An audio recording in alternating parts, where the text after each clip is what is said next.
Welcome back to the OpenVINO channel.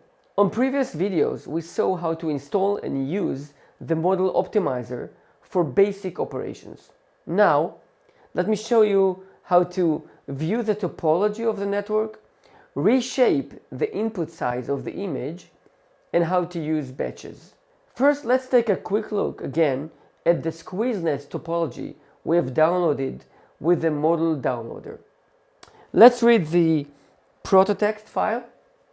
We see here that the first layer is an input layer and it expects the data to be of size 1 by 3 by 227 by 227.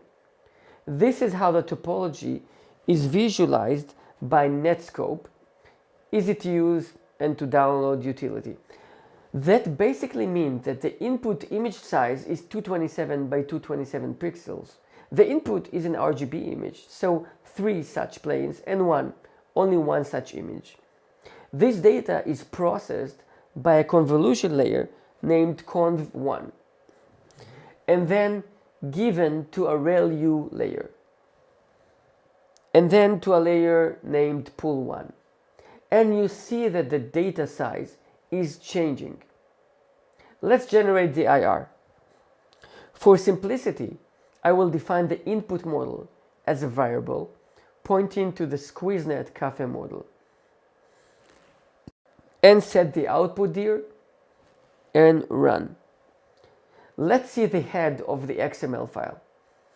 And you see that the dimensions are 1, 3, 227, 227.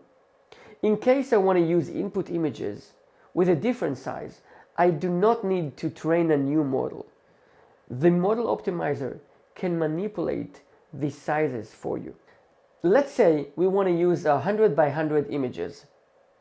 Let's convert the model. I will call the new IR 100 by 100 dash input shape 1, 3, 100, 100.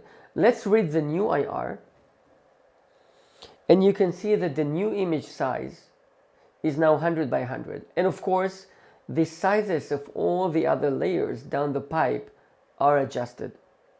Now, let's say that I want to use as input not a 1 RGB image, but rather 4 at once. I can do so by adjusting the first number.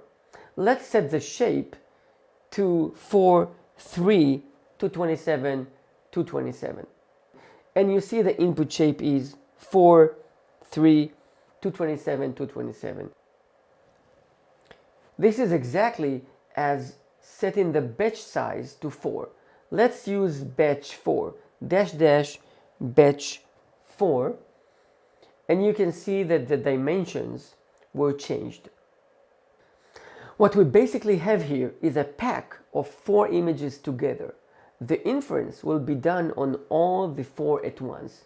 That means that the response time will be slower. The first image result will arrive later than if using one image, but the efficiency, the frames per second, may be higher.